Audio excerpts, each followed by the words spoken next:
Pata ushauri wa daktari.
On Thursday this week, Kiambaa heads to the ballot in what is viewed as a do-or-die consequential contest.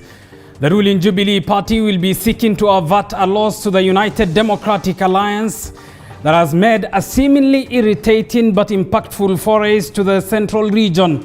Tonight on Pandits Night, we talk Kiambaa and the 2022 game plan. But first, these are the stories making headlines tonight.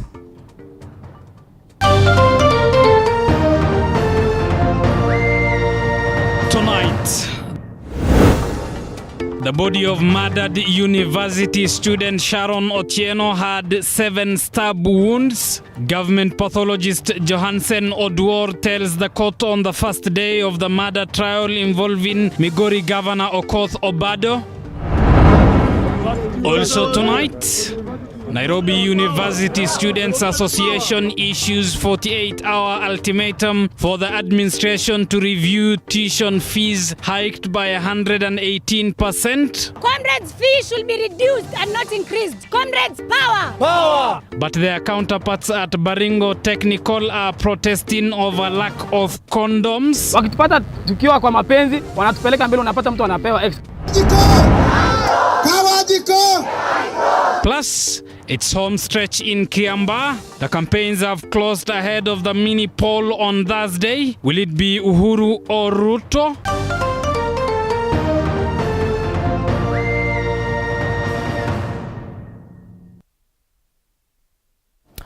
And Wairimu is our sign language interpreter. Good evening, I'm Abubakar Abdullahi. Welcome to the broadcast. To our top story tonight, and the trial of Migori Governor Okoth Obado in the gruesome murder of slain Rongo University student Sharon Otieno and her unborn baby kicked off at the Milimani court today. The prosecution has lined up 35 witnesses, with Chief Government Pathologist Johansen Oduor testifying today. And as Mwangi Maina now reports, Oduor revealed that Sharon died of severe bleeding and manual strangulation. 3 years of waiting, the family of slain Rongo University student Sharon Otieno can breathe a sigh of relief after her murder case kicked off at the Milimani courts today. Migori Governor Okoth Obado, the prime suspect in the murder, alongside his 2 accomplices Michael Juma Oyamo and Caspar Obiero, appeared before Judge Cecilia Githua. Chief Government Pathologist Dr. Johansen Oduor, who was the first to testify, told the court that Sharon's body had 7 stab wounds, including 2 slash wounds under the ears and multiple others. Dr. Oduor told the court that an autopsy carried out alongside 2 other pathologists revealed that Sharon's death was caused by excessive bleeding and trauma and strangulation. We're actually working as a team and brainstorming on the findings and coming out with a conclusion. And we concluded that whatever we signed were unanimous decision of the 3 of us. Death was caused by severe hemorrhage due to penetrating force trauma, correct? Yes. Out of the 7 stab wounds, you cannot precisely tell which one caused death. No. You cannot. Now, would you know when death occurs? Is it possible to tell? It will be difficult. Difficult to tell. The pathologist also produced more than 100 graphic images that revealed the torture that Sharon went through in the hands of her killers. The pictures showed the injuries and stab wounds on Sharon's body and her male fetus, which was 28 weeks old.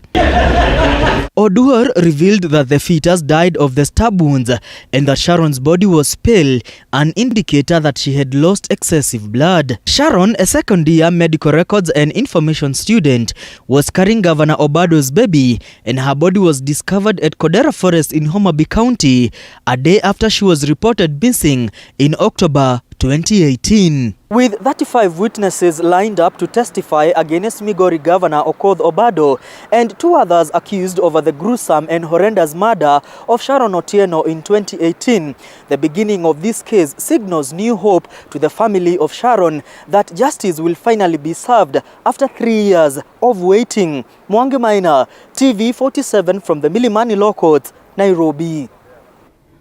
Moving on, the search for IEBC commissioners entered the second week today with 3 candidates appearing before the 7-member selection panel. The 3 took turns to defend their candidature to fill the 4 vacant commissioner positions at the electoral body, although a few went scratching their heads to explain their controversial pasts.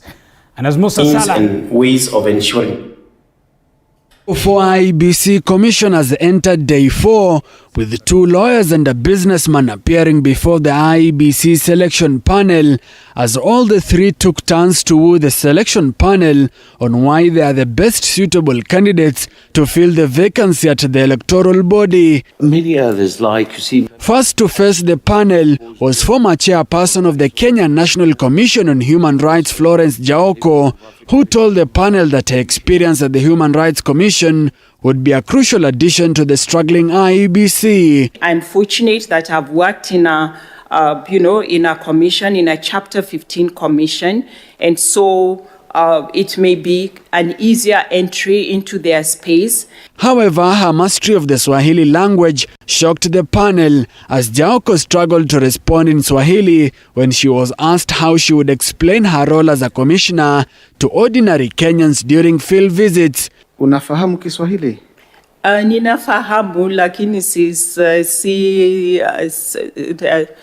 kuongea ndio sio didi sana. After a 30-minute break, the focus of the interview shifted to former Export Processing Zone EPZ chairman Francis Wanderi. His belief that the size of one's pocket matters in his or her election, as opposed to the ideologies, got him into trouble, with the panel asking him to explain how he plans to fight corruption in the electoral body. You also told us that elections in Kenya is determined by the good ideas. Is not determined by the good ideas one have, but the level of finances you have. You still stick to that? In most of the cases. In most of the cases. Okay. Yes. If appointed as a commissioner today, how would you deal with the challenge of expectation of handouts? One of the issues that I think is very, very important in the electoral process is to legislate some issues and make IEBC have the capacity to implement and punish. The last applicant for the day was lawyer and former Law Society of Kenya LSK Vice President Harriet Chigai. Chigai was at pains to explain her advocate-client relationship with Musalia Mudavadi's Amani National Congress ANC. Her confusion on the hot seat, revealing her inability to speak fluent Swahili. Kazi ambayo nafanyia chama cha ANC ni kazi ambayo kama wakili wengine na wakili ambao tunafanya kazi na wao katika chama hicho, it's purely work, ni kazi ambayo inaenda na cheti changu cha wakili.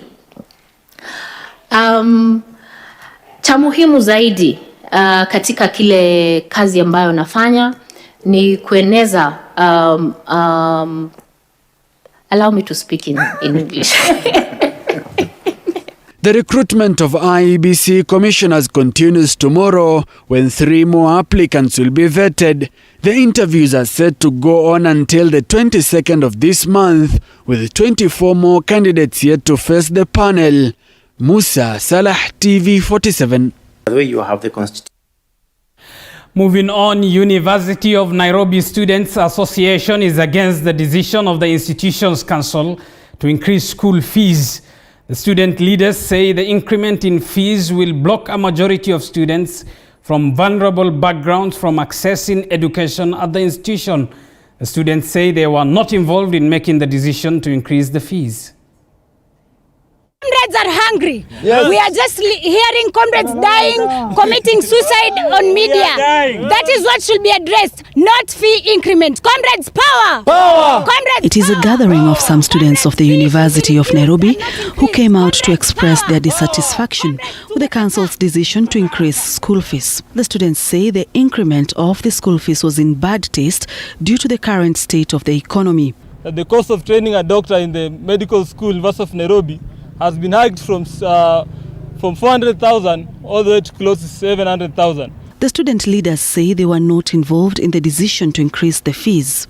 The Vice Chancellor and the University Council went ahead and discussed the fee increment, which has been confirmed. You can check in the university website in each and every college. Yeah. They have increased the fee by 118%. In fact, they should be reducing the fee because students are studying online, but they are going ahead to charge the healthcare facility fee in which we are not using. Professor Kiama, you involve us in the decision making or else you will go home. We are tired of implementation without students' consultation. The University of Nairobi Charter requires us to be consulted. That's what they say in the charter. But we've never been consulted, and it's so bad that you have to learn about these things as secondary recipients. The students are also protesting the institution's decision to abolish 5 deputy vice chancellors' positions, leaving only 2, as well as removing 25 colleges. Faculties at the institution have been reduced from 35 to 11. But the university's council says the changes taking effect at the institution were proposed and adopted after a year-long structural audit. We are the ones who are capable of employing and firing them. Comrades, power! Power! We will not allow those structural changes to go on. You know why? Because the service delivery will be reduced. The DOM missions that are being now employed now, there's a change that the university will be funding, the Minister of Education will be funding universities according to the number of students they admit. The University of Nairobi admits the highest number of students first years. The University of Nairobi is said to admit almost 5,000 first years. Other universities like Moi will be admitting 3,500. So in any case, it's the issue about the financial measures. It is actually should be to the advantage of the University of Nairobi. Because the new financial measures, it is student per head. It's not like per course as it was before. The new fees will apply to new students joining the university this month. The major school fees review comes after nearly 20 years. The students also complained of insecurity at the institution, saying some of their colleagues are missing. They must know that we, the comrades, we have more power, more than anyone except the Holy Spirit. Comrades, power! Sharon Baranga, TV47. You ought to know that we only fear Ot Uji. Comrades, power! Power! Comrades, viva! Viva! Elsewhere, business came to a standstill in Kabarnet Town, Baringo County, after students from the Baringo Technical Institute protested over poor sanitation and lack of condoms in the institution. Maria Mwacharo has the details. That was the situation in Kabarnet, Baringo County, after students from the Baringo Technical Institute took to the streets to protest over poor sanitation and lack of condoms in the institution. Leo tunasema punda amechoka. Na punda akichoka ni mateke yanarusha. Tunasoma kwa shule yenye wanafunzi maslahi yao hayazingatiwi. Ukabila umekithiri kila mahali. Tukienda pale ofisi unapata lugha ya kitaifa pale ofisi ni Kikale. Unapata kama kitu chochote kinafanyika shule hata watu sisi kama wanafunzi unapata hata amema hatuna. Sasa tunasomea chini ya miti. Chakula ni mbaya, mazingira mabaya. Tunataka magoa. The students who marched to the Baringo County government offices to seek audience with the governor said they have been forced to learn under trees in unfavorable weather condition due to lack of classes. The students are also demanding that the condom dispenser at the facility be refilled, noting that they are exposed to sexually transmitted diseases due to lack of condoms in the institution. Right now we are studying under the trees in our studies. When the rain comes, hatuna kitu tunaweza fanya, tunasoma nje pale, mvua inatupiga. Alafu in the school, our people are being harassed. Sasa tumekuja hapa kwa hii county, tutafute governor na Minister of Education wakuja kwa hiyo shule watusaidie kuangalia ni nini. Alafu issue nyingine ni kuhusu hiyo story na mapenzi. Wakitupata tukiwa kwa mapenzi, wanatupeleka mbele, unapata mtu anapewa X. Kama kuna mwanafunzi wetu saizi amefungwa mahali juu ya kupata na wanafunzi na tunataka arudi. So tunaita serikali ingilia hapa ndani, ikuje kwa shule ichunguze kwa sababu walimu wenyewe wanakatia wanafunzi wetu. So sisi tukatie nani? Addressing the students, Baringo Deputy Governor Jacob Chepkwony agreed to look into their demands and address their concerns. They are going to send officers to your institution.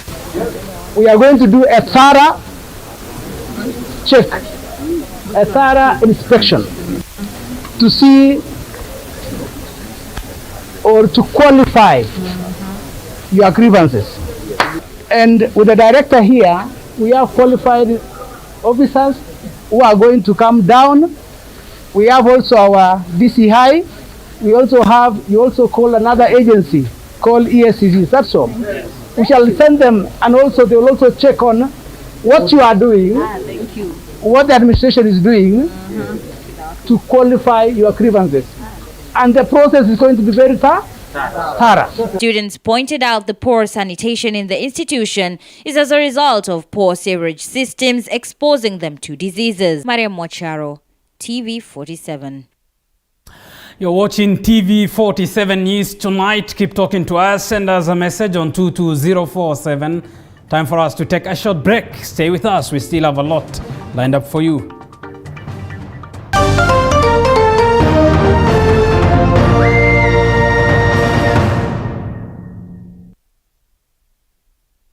You are watching TV 47, the home of untold stories.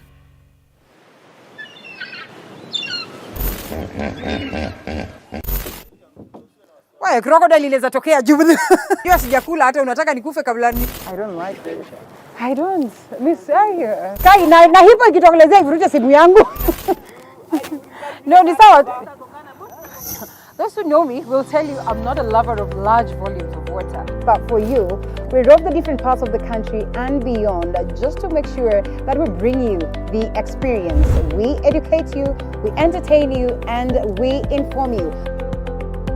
That it's not political and it can do something. As we sail the boat of Morning Cafe to enlighten you, entertain you, and inform you every Monday to Friday, only on TV 47.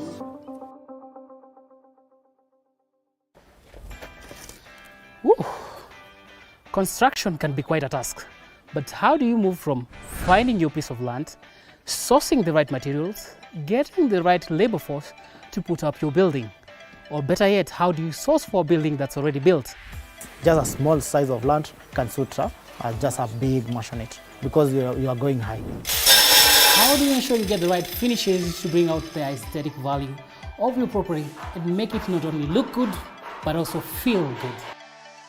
The buyers in this area are the buyers who are able to pay cash.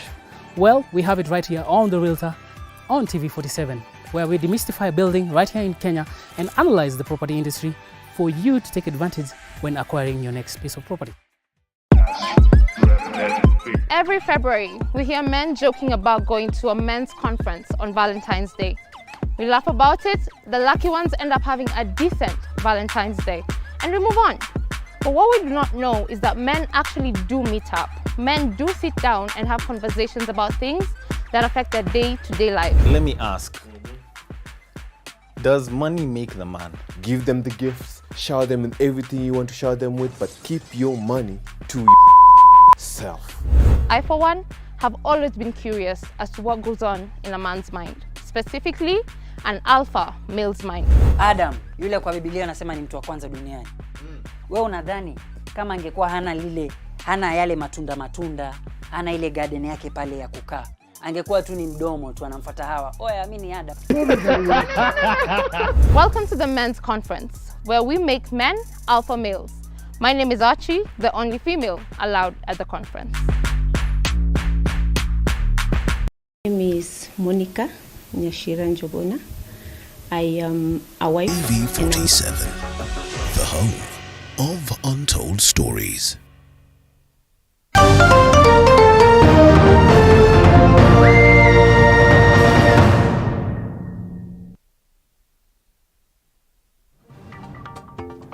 Welcome back. Thank you for staying with your channel of choice. Let's get to more news. And UDA and Jubilee parties have today rushed to beat the deadline for their campaign trails ahead of Thursday's by-election in Kiambaa constituency and Muguga ward in Kiambu County. Aspirants would voters with the Jubilee candidate Kariri Njama pleading with the electorate to support his manifesto. Supporters of the UDA party urged the government to not use chiefs and local administrators to coerce and intimidate voters. Take a look. Waache polisi wafanye kazi yao na wasiingilie IEBC. Kawajiko! Mimi nimekuja kuwambembeleza niwaelezea kwamba ikifika siku ya Alhamisi tukumuke Kareri. Mukiona mimi nimetoka Western, shauri wengine wanakuja hapa na uongo. Where farmers in the western region have been encouraged to diversify their source of livelihoods instead of relying on sugarcane cultivation, which has led to losses due to the closure of the Mumias sugar factory.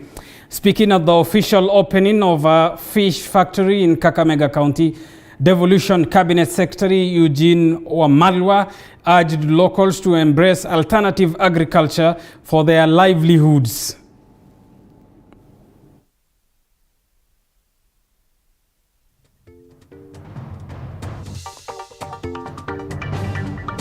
The Dust Group Kenya Limited for investing 40 million to upgrade the facility to meet all the requirements that qualified it to export fish to the much converted European Union market.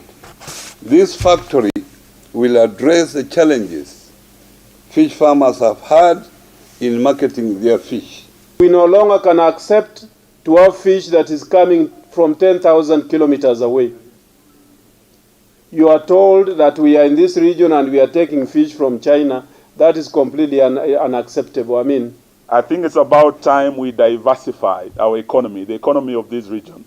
This factory is up to standard for export to this enormous market. So this means that if you are successful in expanding the fish farming here and expanding and make this factory really sustain, you have a possibility to export fish instead of importing it. Let's get to the south of the continent, and South Africa has deployed troops to help the country's embattled police forces as unrest and violence spread after last week's jail.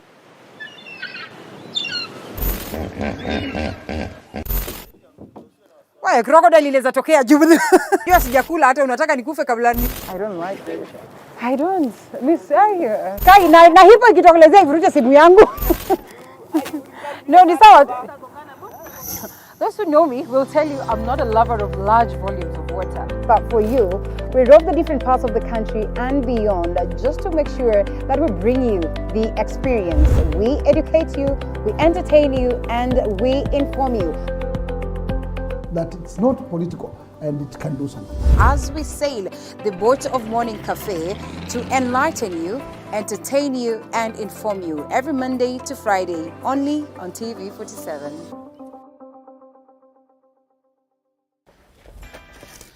Woo. Construction can be quite a task, but how do you move from finding your piece of land, sourcing the right materials, getting the right labor force to put up your building? Or better yet, how do you source for a building that